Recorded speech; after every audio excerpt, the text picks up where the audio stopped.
Vamos a pararnos y abrir nuestras Biblias en Marcos capítulo 5 y voy a ir algo rápido. Marcos capítulo 5, tenemos mucho que leer juntos, pero queremos que esto sea lo último de este asunto. ¿Por qué afirma el cristianismo estar correcto en las series? ¿Por qué? Algunas veces lo hacemos el miércoles en la noche, pero esta noche lo vamos a hacer. Marcos capítulo 5 en la King James en inglés y Reina Valera en español. Voy a leer yo el versículo 1. Vinieron al otro lado del mar, a la región de los Gadarenos, y cuando salió el de la barca, enseguida vino a su encuentro de los sepulcros un hombre con espíritu inmundo, que tenía, versículo 3, que tenía su morada en los sepulcros, y nadie podía atarle, ni aun con cadenas, porque muchas veces había sido atacado con grillos y cadenas, mas las cadenas habían sido hechas pedazos por él, y desmenuzados los grillos, y nadie le podía dominar. Y siempre, escuchen ahora, de día y de noche andaba dando voces en los montes y en los sepulcros, e hiriéndose con piedras. Cuando vio pues a Jesús de lejos, corrió y se arrodilló ante él, y clamó a gran voz, dijo: ¿Qué tienes conmigo, Jesús, Hijo del Dios Altísimo? Te conjuro por Dios que no me atormentes. Porque él decía: sal de este hombre, espíritu inmundo. Y le preguntó: ¿cómo te llamas? Y respondió diciendo: Legión me llamo, porque somos muchos. Y le rogaba a muchos que no los enviase fuera de aquella región. Estaba allí cerca del monte un gran hato de cerdo paciendo, y le rogaron a todos los demonios diciendo: envíanos a los cerdos para que entremos en ellos. Y luego Jesús les dio permiso, y saliendo aquellos espíritus inmundos entraron en los cerdos, los cuales eran como 2000, y el hato se precipitó en el mar por un despeñadero, y en el mar se ahogaron. Y los que apacentaban los cerdos huyeron y dieron aviso en la ciudad, en los campos, y salieron a ver qué era aquello que había sucedido. Vienen a Jesús y ven al que había sido atormentado del demonio y que había tenido la legión. Escuchen aquí, este es el punto de hoy. Sentado, vestido y en su juicio cabal. Vayan al versículo 18, por favor. Al entrar en la barca, el que había estado endemoniado le rogaba que le dejase estar con él. Versículo 19 dice: mas Jesús no se lo permitió, sino que le dijo: vete a tu casa, a los tuyos, y cuéntales cuán grandes cosas el Señor ha hecho contigo, y cómo ha tenido misericordia de ti. Y se fue y comenzó a publicar en Decápolis cuán grandes cosas había hecho Jesús con él, y todos se maravillaban. Padre, oramos esta noche que nos maravillemos en tu poder, y te pedimos, Señor, en tu nombre, y todo el pueblo dice amén. ¿Pueden sentarse? Todo el punto para concluir los argumentos de esta porción de las series. ¿Por qué? Hemos estado viendo por algún tiempo por qué afirma el cristianismo estar correcto. Todas las religiones del mundo dicen que están en lo correcto, pero el cristianismo, en una manera muy definida y pronunciada, afirma que esto es cierto, que es correcto. Si tú ves al mundo y las religiones que hay, ellos todos tienen algo que está correcto sobre ellos, pero solo hay una que tiene todo correcto sobre ella. Y de acuerdo a la Biblia, es lo que se llama el cristianismo. El cristianismo en el mundo está recibiendo un ojo morado, y a veces lo merece porque hay cosas que se están haciendo y diciendo en nombre del cristianismo, no son de cristianos, pero hay una iglesia verdadera. Nuestra amiga Jan Markell diría, es la iglesia remanente. Los creyentes reales que están siguiendo la Biblia, y es un número que se está haciendo cada vez más pequeño en el mundo, y aún la Biblia nos dice que es exactamente lo que va a suceder en los últimos días. Pero cuando hablamos del cristianismo que está diciendo, afirmando que es correcto, no porque nosotros somos nuestras propias porristas, no estamos echándole porras a este grupo porque decidimos unirnos. La razón por la que decidimos unirnos, porque hemos encontrado y nos hemos dado cuenta de que el cristianismo es cierto, que sus afirmaciones son verdaderas y que su historia es verdadera. Vamos a ver esa lista, por favor, pónganla en la pantalla. Las afirmaciones que hace el cristianismo. No hay ninguna religión que haga estas afirmaciones tan radicales. Número 2, veamos el número 2. Consideramos la historia de la Biblia. Lo que la Biblia ha dicho en el efecto histórico del cristianismo. El Antiguo y Nuevo Testamento están en alineamiento, y démonos cuenta que no hay contradicciones en la Biblia. Número 3. Consideremos las declaraciones de la Biblia. Es la Biblia que dice de sí misma que es la voluntad revelada de Dios. La Biblia dice que aún en su mecanismo que está escrito por hombre, pero los hombres que lo escribieron estaban poseídos por Dios. Es notable. Esas declaraciones son fuertes y son radicales. Y pensemos en esto, antes de que vayamos al número 4, pensemos en esto. Jesús dijo: yo voy a morir y voy a ser sepultado, y en el tercer día voy a resucitar de los muertos. Y esa afirmación, solamente si ya no puedes deshacer esa declaración, ya hubieras destruido el cristianismo, si pudieras hacer eso. Si tienes algo en contra de los cristianos y la Biblia y Dios, trata de deshacer esa y se acaba todo. Si Jesús no resucitó de los muertos, y estamos acabados. Número 4.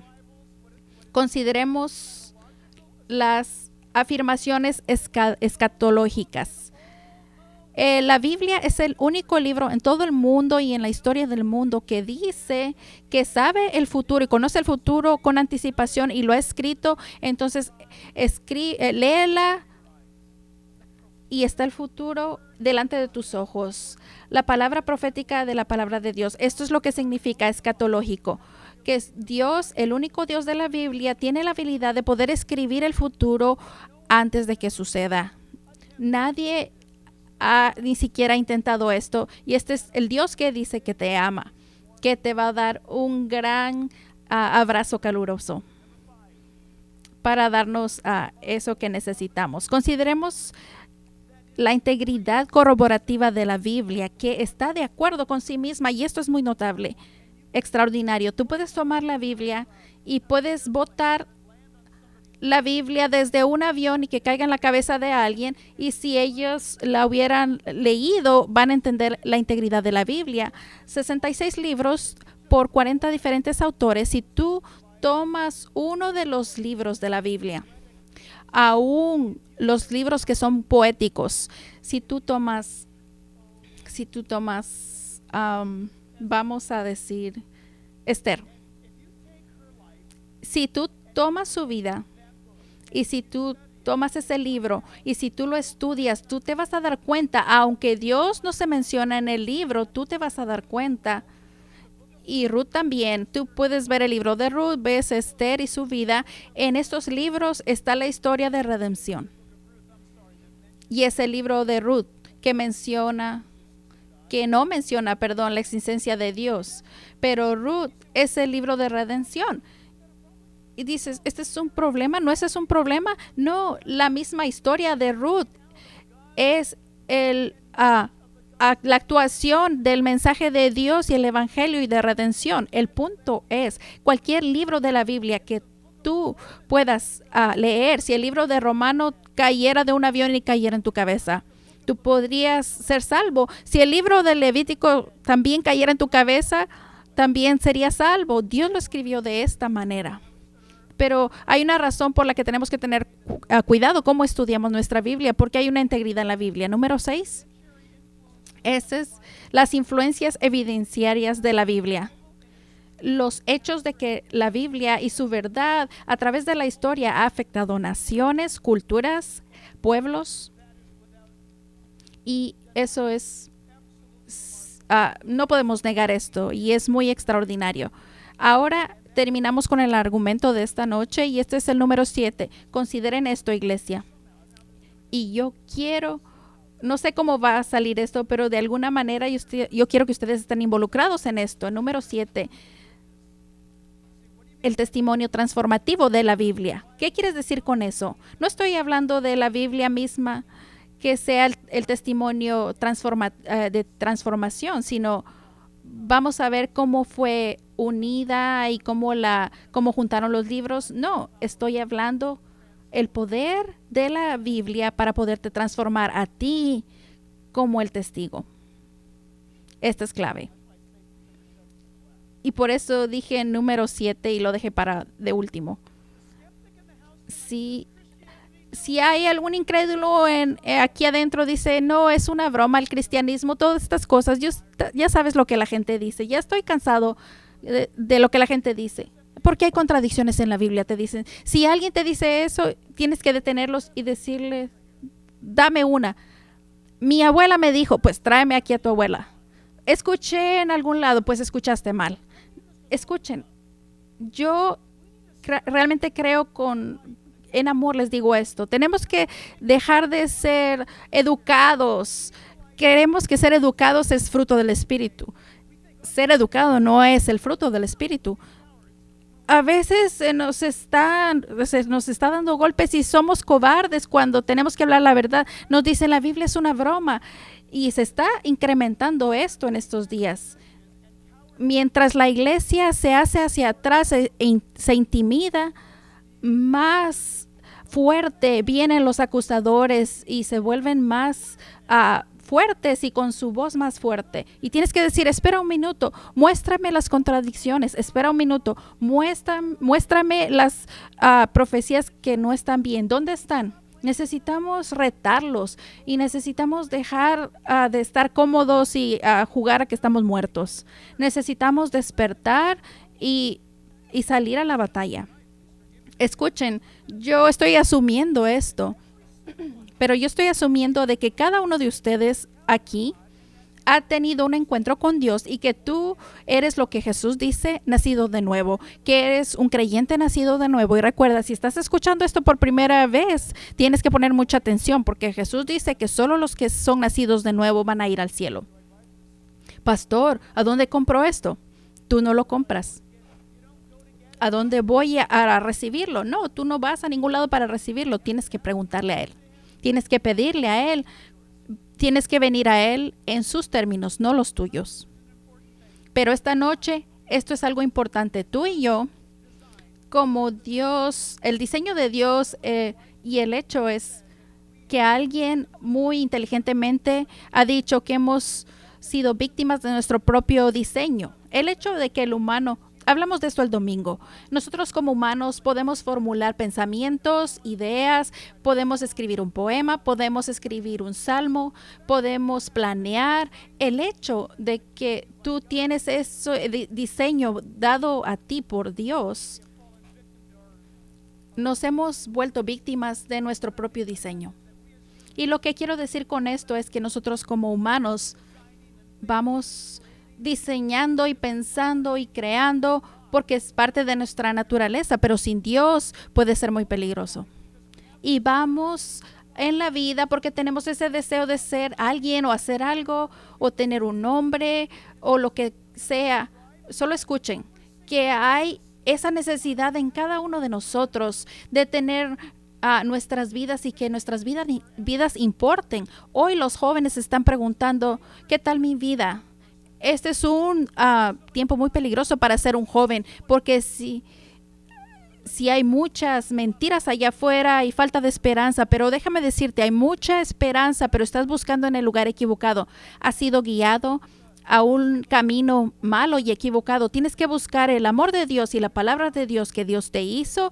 Tú has sido diseñado de la manera que Dios te ha hecho en su imagen y ese deseo lleva con él un plan para que Dios trabaje en tu vida. Si tú no tienes esa esperanza, entonces tú vas a andar perdido y vas a terminar en un lugar equivocado y sin ninguna razón para vivir, perdón.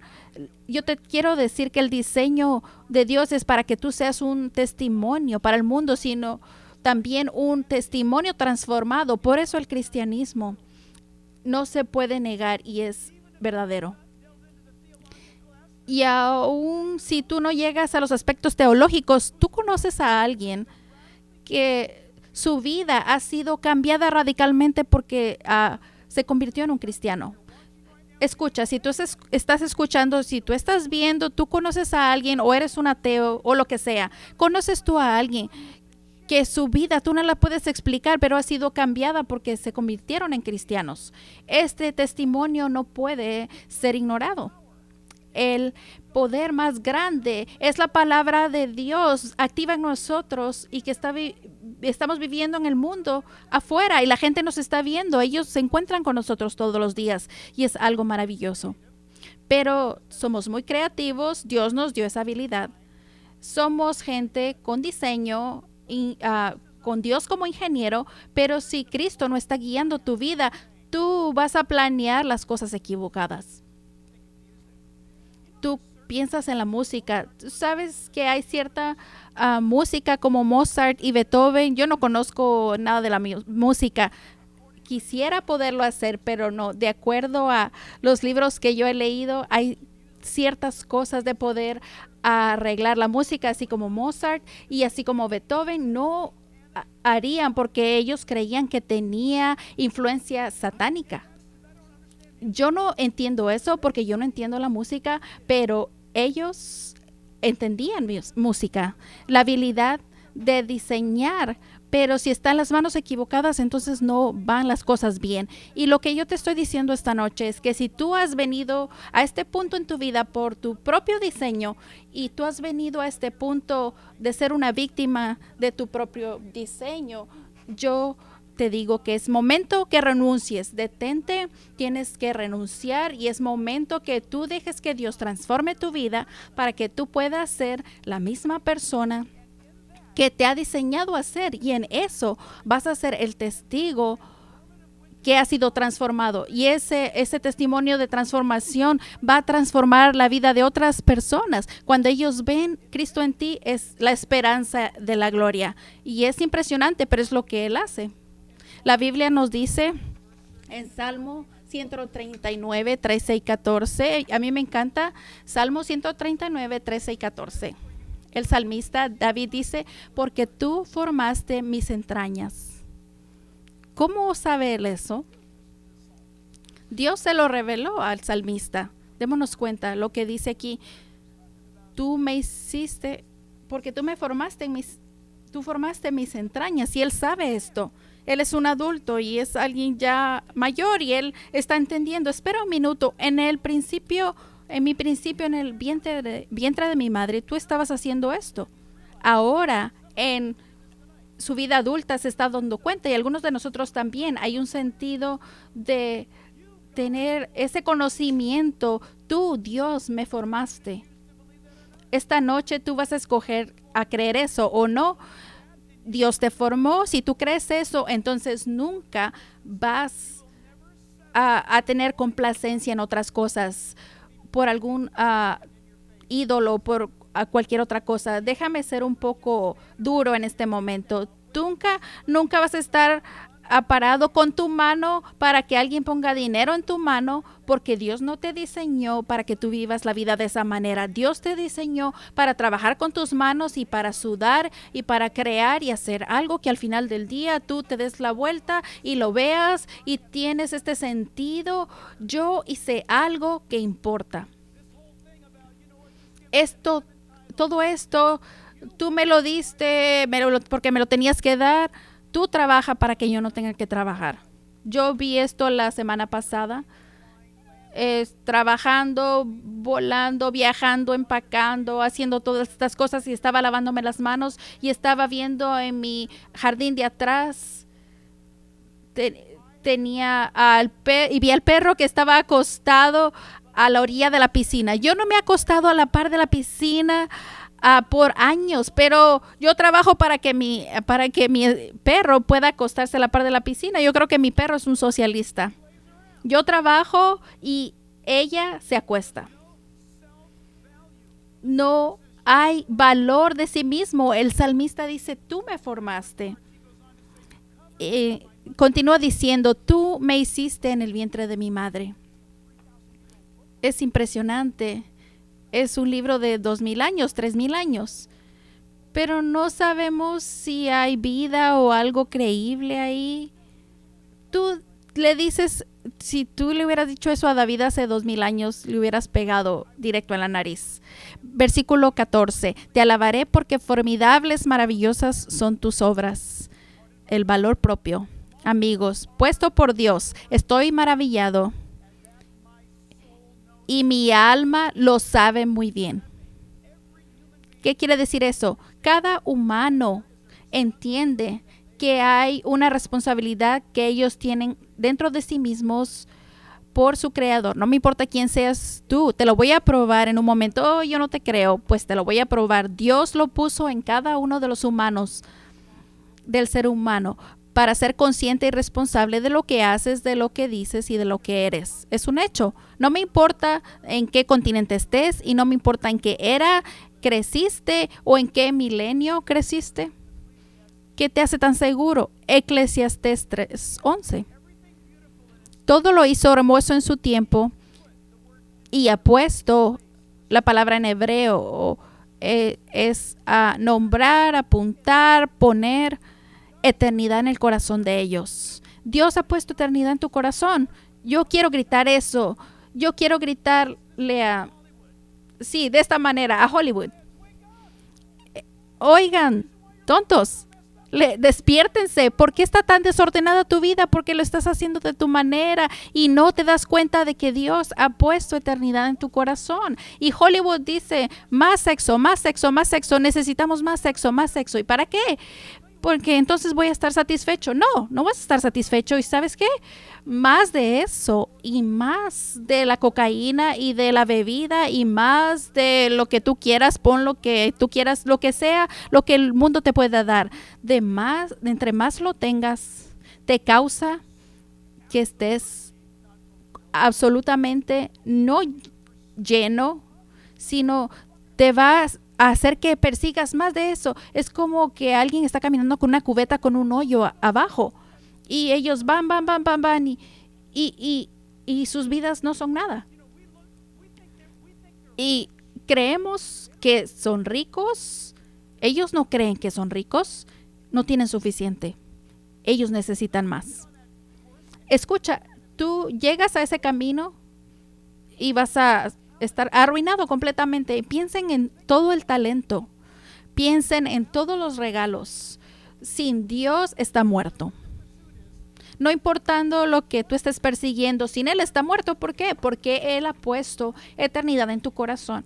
Él ha puesto en ti, y leímos y escuchamos. Es 100% verdad que en cada ser humano, y se dijo hace mucho tiempo, hay un vacío en la forma de Cristo que solo Jesús puede llenar, y esto es un hecho. ¿Te ha pasado a ti? ¿Entiendes tú eso? No es algo que se pueda negar. De ese versículo y la verdad de este versículo viene esto que el hombre está persiguiendo. ¿Por qué estoy aquí? ¿Cuál es el propósito de la vida? Todos tienen esta pregunta. Es una pregunta universal alrededor del mundo. Porque tú fuiste creado por Dios. Y la Biblia dice que Jesucristo es el único camino a Dios. La Biblia dice que Jesús es el camino, la verdad y la vida, y no viene ningún hombre al Padre, pero a través de Él. La Biblia habla solo de Jesús, que Él es el Mesías del mundo. No es algo angosto. ¿Cómo me dices eso tan angosto? Sí, es tan angosto. No tienes ni idea de qué tan angosto es. Es muy angosto. Quiero mostrarte este video. ¿Lo pueden poner? A través, yo revisando todas las religiones, todos tenemos una respuesta común que nos dan a todos. ¿Qué pasa a nosotros cuando morimos? Yo creo que es una pregunta que tenemos y es muy difícil de contestar, y la respuesta común o esta pregunta nos da esperanza para lo que no sabemos, y siento que muchas religiones ponen códigos o reglas de conducta para que podamos llegar a la vida después de la muerte. Entonces, ¿qué te hace creer que el cristianismo es la religión correcta? ¿Pueden ponerle una pausa ahí, por favor, al video? ¿Escucharon su pregunta claramente? Él está preguntando, todas las religiones tienen una medida, un código, una regla. Y es correcto, todas las religiones la tienen. Este joven está esperando Ravi Zachariah que le explique cuál es el código y la regla. Y yo estaba fascinado con esto, porque ¿saben a lo que estamos viendo? En alguna manera, una representación moderna del joven rico. Él sabe hablar, un hombre que está haciendo una pregunta, y todas las religiones allá afuera tienen todas las reglas y todas las medidas. Escuchen, si él hubiera podido encontrar la satisfacción en alguna de ellas, ¿estuviera él detrás del micrófono en este momento? No, absolutamente no. Cuando tú estás buscando, esto es lo que hace. Este hombre está buscando el Ravi Zachariah.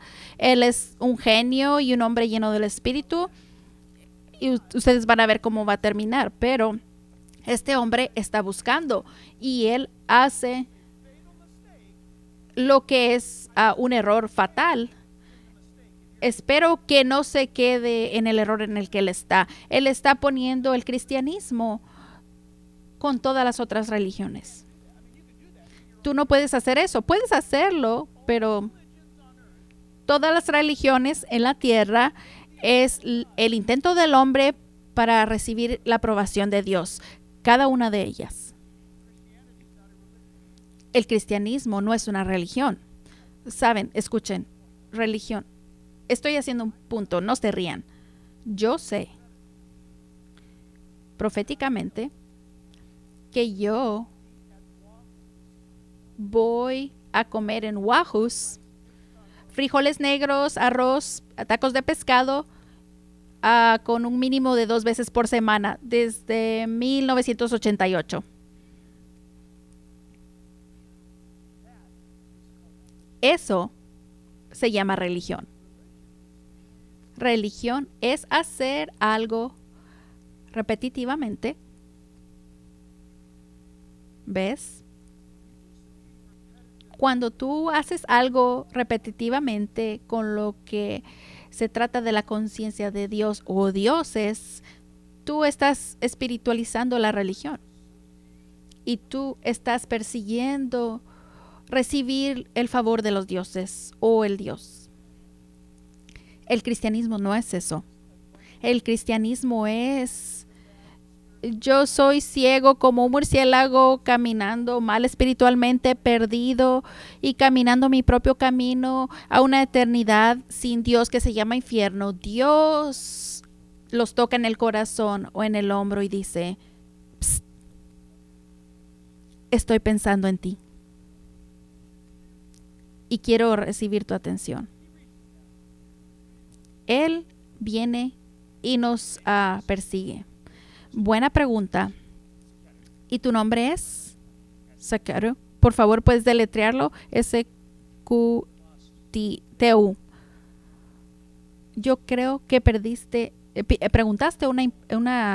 hiciste una pregunta muy importante. Primero, déjame decirte, yo creo que tú sabes de que no todas las religiones hablan de la vida después de la muerte. Hablan de la reencarnación algunas veces. También en el hinduismo está diferente. Es una transferencia de una identidad de una a otra en diferente forma.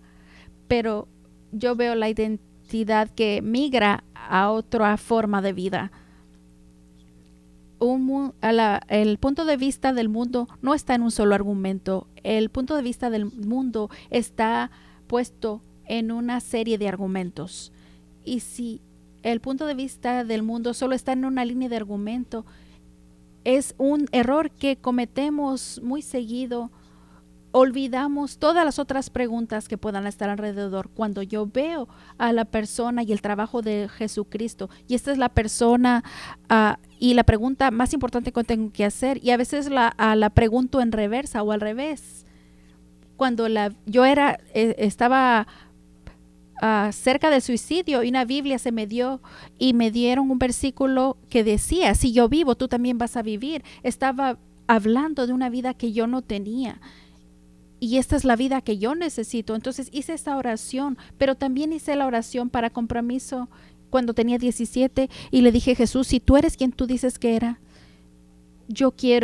no me voy a detener en perseguir la verdad porque hizo sentido en mi vida cuando yo recibí eso. Pero de ahí empezaron mis años y años de estudiar. Cuando tú ves a la vida de Cristo, de las cosas proféticas, dónde iban a ser, dónde iba a estar, qué iba a hacer, cómo se iba a llamar, cómo iba a vivir su vida, cómo iba a morir y la resurrección de la muerte.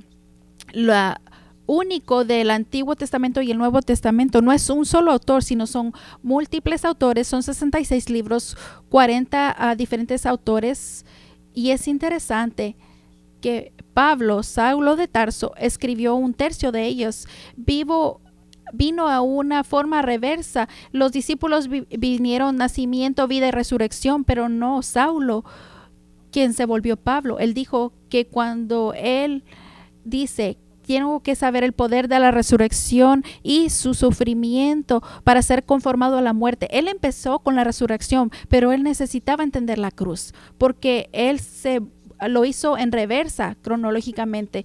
La conversión de Saulo de Tarso y de Tomás son conversiones dramáticas y testimonios muy poderosos. Saulo los estaba llamándonos, y cuando vio que Esteban estaba siendo mártir, Tomás dijo, yo no voy a creer hasta que lo vea. Y él fue a India y fue a predicar donde tenían tantas deidades, fue a predicar el evangelio. Después de esto, esa conversión dramática no fue solo por un evento, sino series de eventos que sucedieron antes de esto. El punto de vista de ver del mundo está puesto en origen, destino, moralidad, y son 4 puntos. Tenemos varias cosas que podemos saber. Consistencia lógica, adecuación. Tenemos 4 preguntas, y cuando tomamos la profecía de Cristo, cientos de años anteriormente, tomamos la pureza de su vida, que no podemos compararla con nadie, y la muerte que él prometió por el perdón de pecados, y después la resurrección. Yo me pregunto a mí mismo esta pregunta. Cuando Jesús se le preguntó cómo iba a demostrar si él era falso, él dijo, voy a resucitar espiritualmente y nadie lo va a poder negar. Voy a resucitar en el cuerpo, no espiritualmente. Y entonces estaban buscando el cuerpo y dijeron, no está ahí. Entonces vemos todo el grupo del cuerpo profético, los cientos de años, los autores diferentes que están apuntando a la misma pregunta, de su nacimiento de la Virgen, de la pureza de su vida hasta la muerte en la cruz, y es cuando él dijo, Padre, perdónalos porque no saben lo que hacen, y después la resurrección.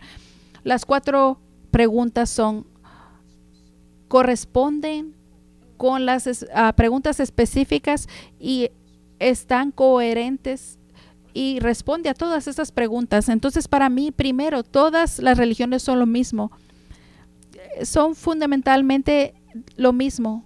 No, son fundamentalmente diferentes y son superficialmente iguales.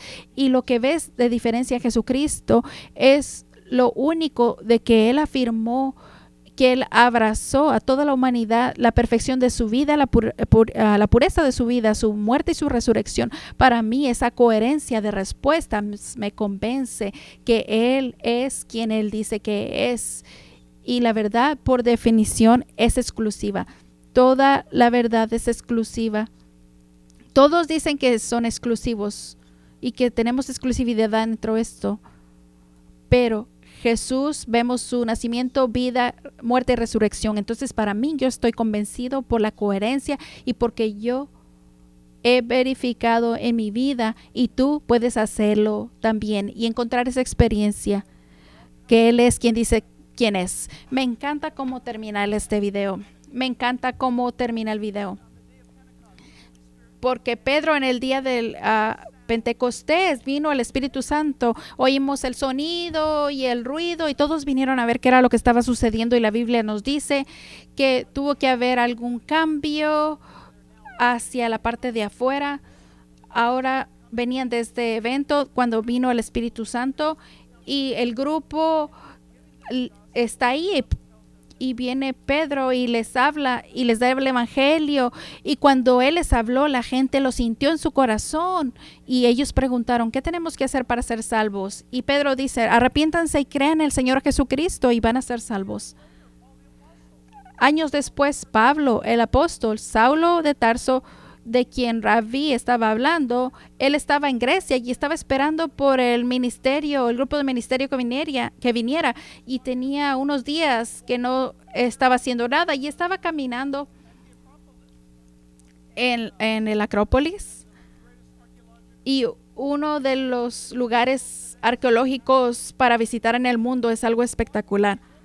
Él estaba caminando y estaba viendo los griegos eran muy religiosos y en un corredor, el Agora es el nombre, en la calle principal están los pilares pedestales y en cada pedestal tenemos todos los dioses romanos y griegos y podías pagarles. A veces habían iconos o lugares que tal vez eran... La gente ponía flores y osos y lo mismo hacían en Grecia y en el mundo romano, en el mundo grecorromano. Ellos iban y creían que estos morales en la base de Zeus o Titán o Atenas. Y Pablo estaba caminando y había un pedestal que no tenía nada encima y decía para el Dios no conocido. Porque los griegos estaban paranoicos en que iban a faltar representar a un Dios que podía arruinar su economía. Entonces, esto se llama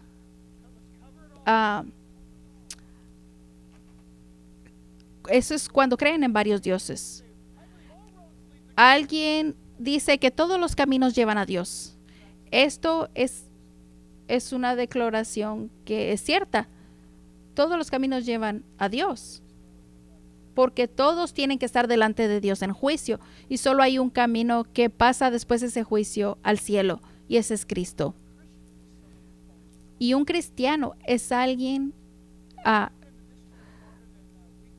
si tú has venido a esta iglesia más de una semana o dos, no se te ha pedido que te unas a nosotros. No te hemos pedido tu dinero, no te estamos pidiendo tus lágrimas, tu sudor y tu sangre. Todo eso es entre tú y Dios.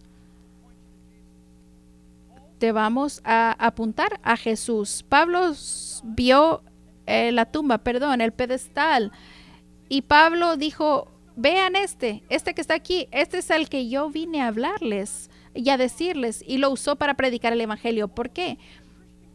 Pablo era un asesino de cristianos. Pablo era como ISIS de nuestros días, sin bromear.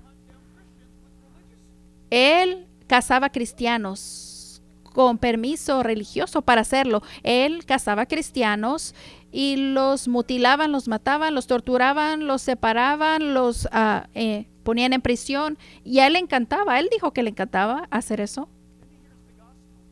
Pero él escuchó el evangelio. Jesús lo encuentra cuando él iba en camino a Damasco para matar a cristianos y Jesús, como yo dije anteriormente, Jesús lo tocó en el hombro, por así decirlo, y dijo, estoy pensando en ti, Pablo.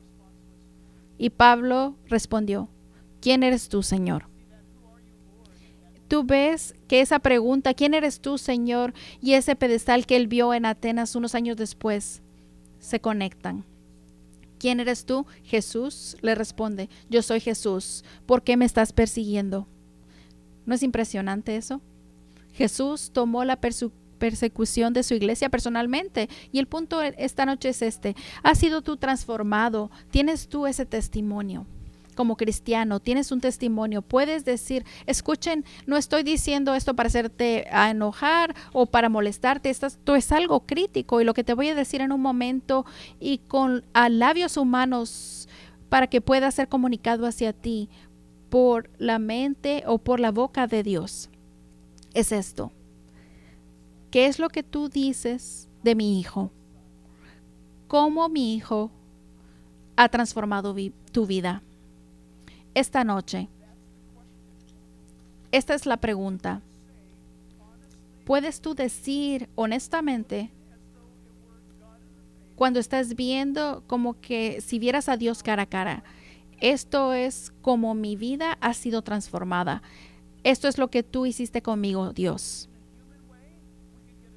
En una manera humana, tenemos una cámara y un micrófono y podríamos cerrar las puertas y empezaría por este lado y te podría decir, ¿eres tú un cristiano?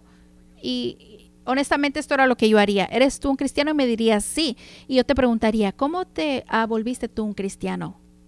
Tú tendrías una historia que decirme o tú te tropezarías y tal vez vas a dudar un poco lo que vas a decir. Esta es la verdad. El cristiano tiene algo que decir. La persona que no conoce a Cristo solo está diciendo algo. Pero el cristiano, quien conoce a Cristo, tiene algo que decir. Si eso te hace un poco incómodo, imagínate cuando Dios te pregunte esto en persona. Esta noche y el mensaje fue diseñado para que tú te retes a ti mismo.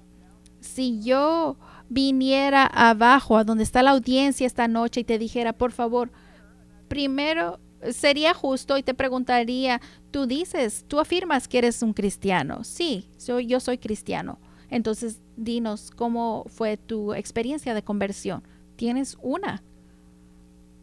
¿Alguno de ustedes podrían decir, yo crecí en un hogar cristiano? No fue que nunca creyeran en Dios.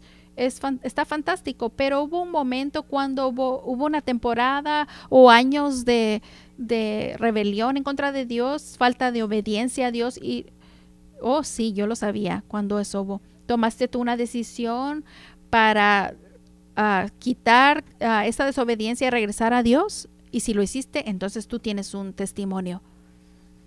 Díselo a la gente, tú tienes un testimonio. Escucha, estoy hablando en serio. Trabaja en ella. Piensa sobre ella. Porque tienes un testimonio que te ha transformado. Tú te vas a topar con gente que tu testimonio les va a afectar. ¿No es interesante?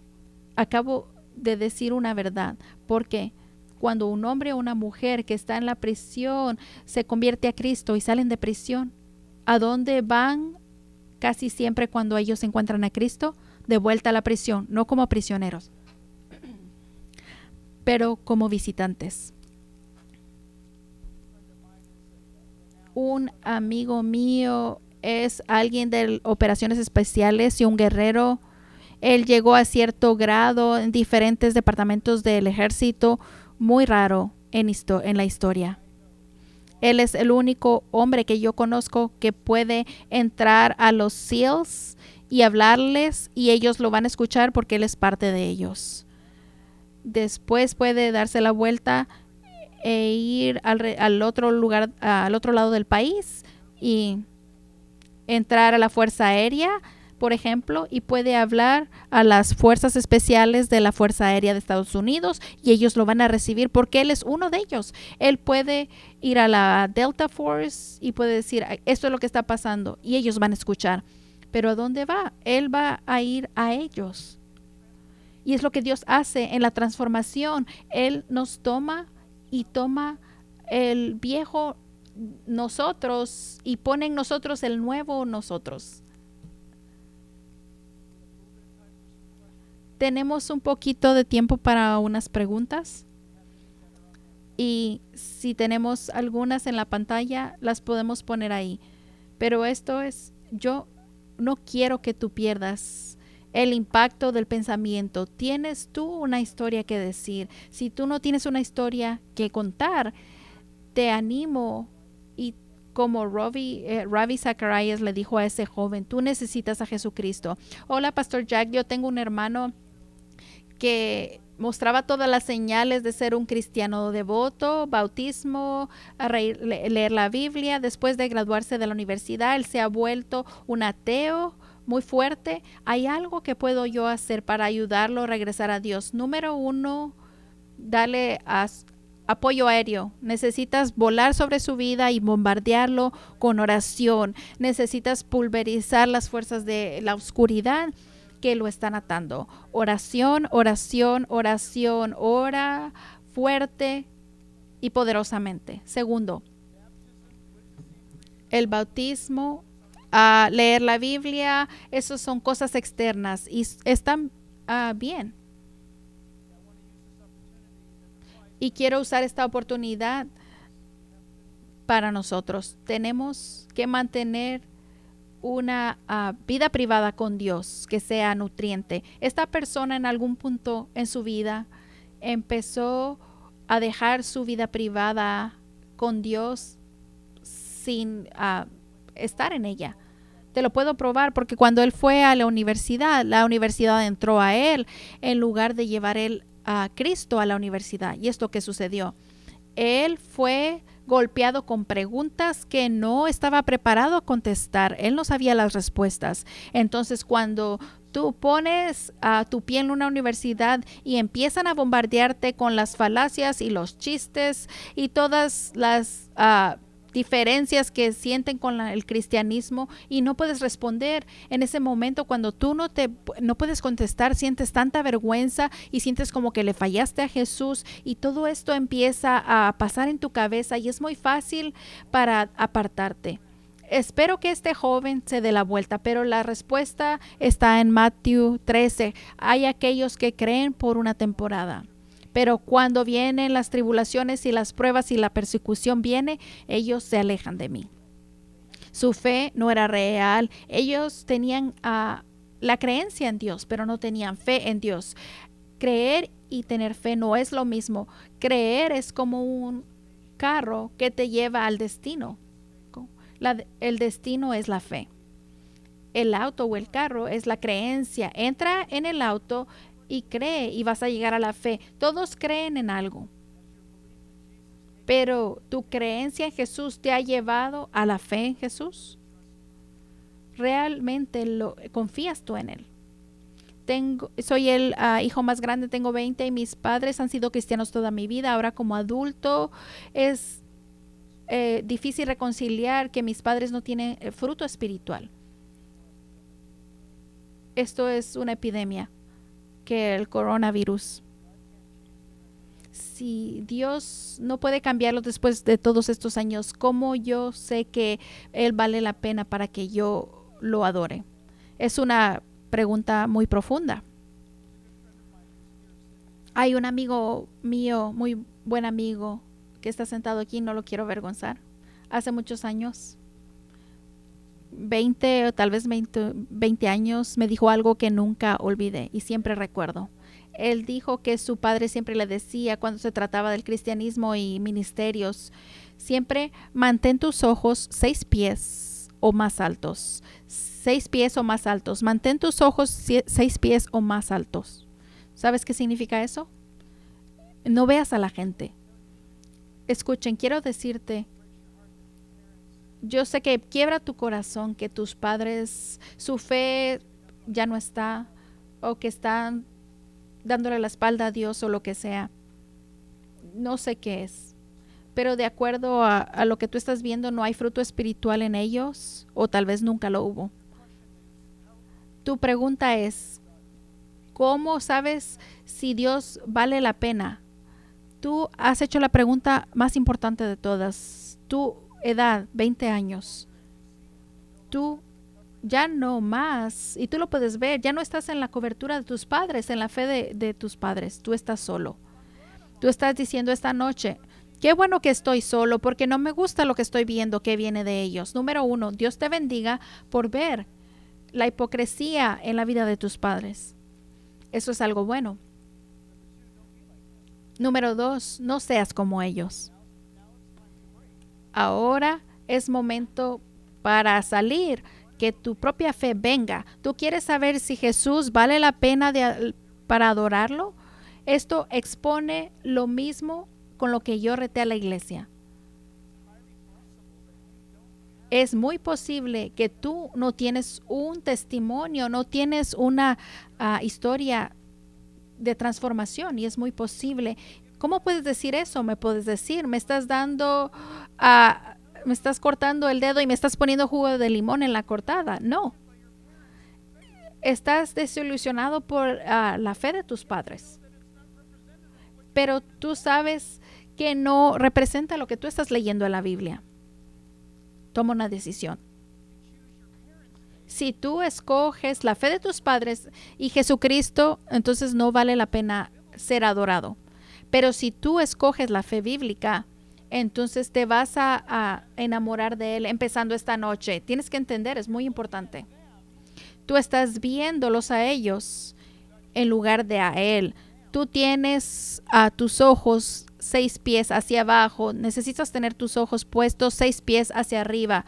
Siempre vas a estar viendo a Jesús. Eso significa, no importa lo que los demás te hagan, pon tus ojos en Jesús. Pero ese pastor lastimó mis sentimientos. El papa, el predicador, el evangelista. Mantén tus ojos 6 pies arriba. Cada persona te va a defraudar en la vida. De una manera o de alguna otra lo van a hacer. Dios nunca te va a fallar y Él vale la pena ser adorado. Otra pregunta, ¿cómo contestas a alguien que pregunta sobre los otros libros que fueron escritos por los otros discípulos y ellos preguntan, ¿por qué no fueron puestos en la Biblia o el canon bíblico?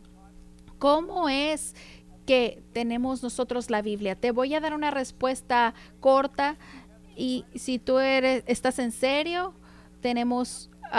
si tú tienes una Biblia de estudio, en el frente tiene un gran capítulo en esa Biblia de estudio.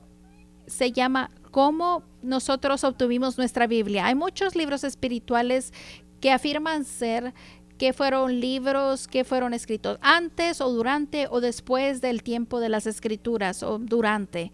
¿Y por qué no están incluidas en la Biblia? Por ejemplo, si eres católico esta noche, tú tienes los apócrifos y libros adicionales. ¿Y por qué no están en la Biblia cristiana? Porque en muchas áreas los libros apócrifos contradicen las escrituras bíblicas. Fueron escritos por autores que no pueden ser confirmados que fueron realmente los que escribieron los libros, y hay discrepancias en la autenticidad de los escritos. Y no es que el canon de la Biblia, un grupo de gente se reunió y dice, no solo queremos estos libros y esos no. Ellos literalmente vieron a los libros que fueron escritos en la antigüedad y ellos vieron a la consistencia y que fuera Antiguo Testamento con Nuevo Testamento que concordaran. Habían libros espirituales que decían que Jesús le pegó a un niño en la cara porque preguntó algo equivocado. Eso es algo consistente con lo que Jesús hacía, y hay muchos libros allá afuera que parecen que cada Pascua alguien puede excavar un libro del desierto en algún lado lejos. Y en el Sahara es un escrito antiguo donde Jesús tenía 7 esposas. Sucede todo el tiempo, sucede todo el tiempo. ¿Quieres ver cómo nosotros obtuvimos la iglesia en la superficie? No sé, eso voy a asumir. Puedes ir a godquestions.org y puedes ver cómo responden esa pregunta. Si tú realmente quieres meterte en esto, hay un lugar. Uno de ellos, lo tengo, y se llama, yo creo que se llama la revisado, no sé, pero hay muchos libros allá afuera que te muestran por qué la Biblia es la Biblia y por qué los otros libros no lo son, y es bueno para que tú sepas eso. Quiero terminar una mejor pregunta, vamos a agregar una más. Cuando tú ves a un cristiano en la iglesia que está actuando como un lobo en piel de oveja, ¿cómo tienes tú que acercarte? Yo no creo que tú tendrías que acercártele. Si tú ves un lobo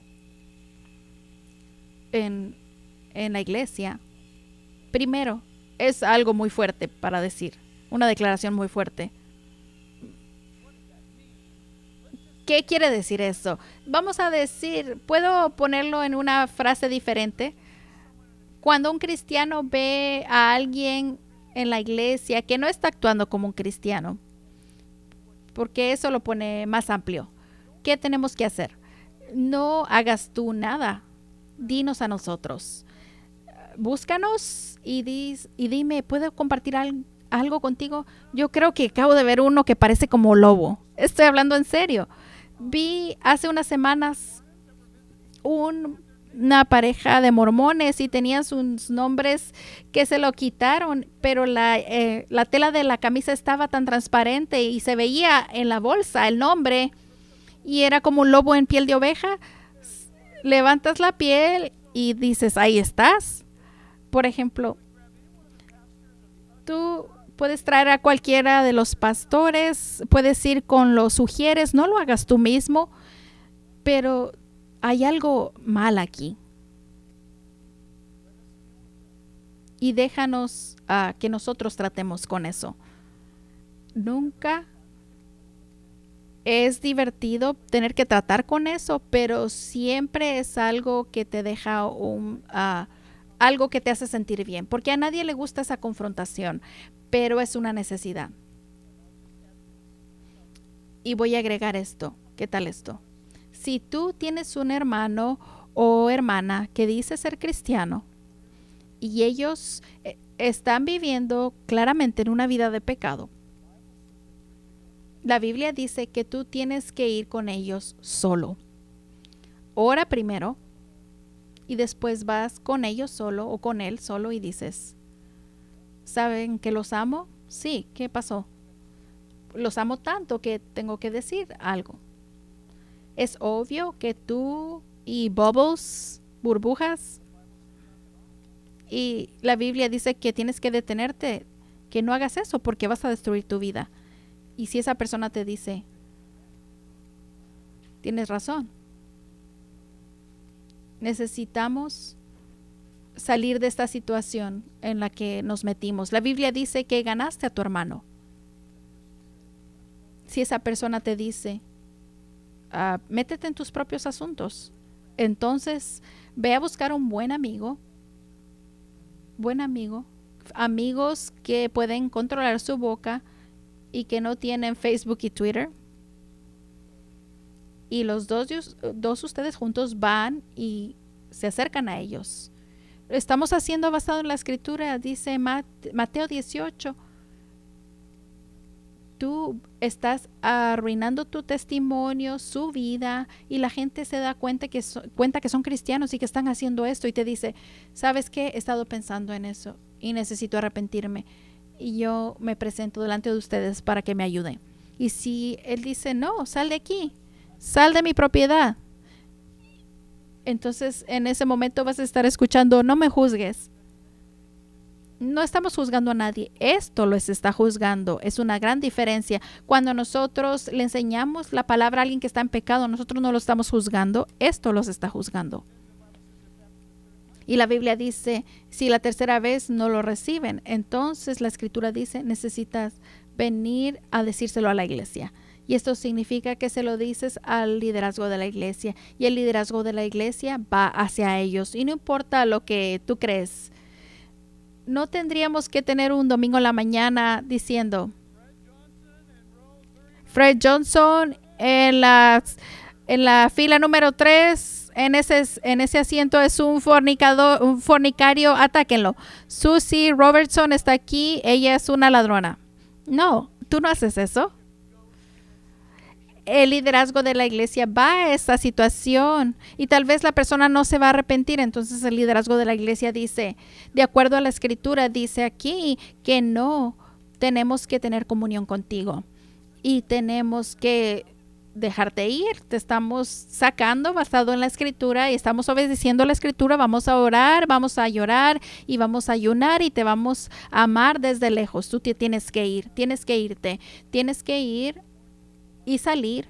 Y quiero advertirte que la Biblia dice aquí que si tú continúas en tu pecado puedes morir tempranamente. Dios puede detener porque estás dando un mal testimonio. Y si no quieres arrepenterte, pero si quieres arrepentirte y ponerte a cuentas con Jesús, llámanos y vamos a orar contigo y te vamos a ayudar. Eso es lo que haces. Padre, te agradecemos por esta noche y el hecho que en nuestras vidas, yo creo que todos podemos pararnos y decir, tenemos tantas fallas, estamos tan quebrados, pero aún es tu gozo tomar nuestras vidas y transformarlas. Señor, esta noche, ¿dónde estamos aquí? ¿En dónde estamos en este momento? Que tu Espíritu Santo esté excavando y que todavía esté tocando. Por ese reto de hace 20 minutos donde yo pregunté, ¿cómo te volviste tú un cristiano? ¿Qué ha pasado desde que tú te volviste un cristiano? ¿Cuál es tu testimonio? ¿Cuál es tu historia? Para el hombre o la mujer aquí el día de hoy, tú les estás hablando a ellos. Que ellos puedan responderte. Que ellos puedan rendirse a ti esta noche. Que ellos puedan darse cuenta que esta noche era una cita divina. Y que en tu amor tú los has castigado por tu Espíritu Santo. Pero con ese castigo están los brazos abiertos que dicen, ven a mí, ven a mí. Entonces esta noche, mi amigo, si ese eres tú, necesitas venir a Jesús esta noche. Ven a Él esta noche, en este momento, diciendo, Señor, yo sentí esa espina y yo no sé qué es lo que soy. No sé qué sería lo que yo diría. Y es cierto, hay un día que viene, yo lo leí, cuando tenemos que dar cuentas. Y lo que Jack dijo hoy me molestó y me asustó y no puedo imaginar tener que darte una respuesta cuando no tenga una respuesta. Entonces tal vez eres tú esta noche. Dile a Dios esta noche, dile, Señor, transforma mi vida esta noche, cámbiame, sálvame. Yo creo que Jesús murió en la cruz por mi pecado. No importan los pecados de nadie más en este universo entero. Soy yo, son mis pecados, mi enojo, mis dudas, mi timidez, mi orgullo. Mata Jesús eso. Él lo mató en la cruz. Y te estoy pidiendo, Dios, que me perdones por eso y que pongas tu Espíritu Santo en mi vida. Y te estoy pidiendo, Dios, que me levantes de los muertos y no quiero ser yo, no más. Ya no quiero ser yo. Yo quiero conocerte a ti y el poder de tu resurrección y la comunión de tu sufrimiento. Hay gozo al caminar contigo. Y estoy decidiendo hacer esto esta noche. Gracias por ver el canal de YouTube. Si este mensaje ha sido una bendición para ti, entonces denle clic al botón de suscribirse porque nos gustaría estar con ustedes en lo que estamos enseñando y lo que viene después. Y si les gustaría ayudarnos para incrementar este alcance y que estos mensajes vayan a una audiencia más grande, puedan apoyarnos por darle clic al link en la descripción que está abajo. Queremos agradecerlos por ayudarnos a sacar la palabra de Dios a los finales de la tierra.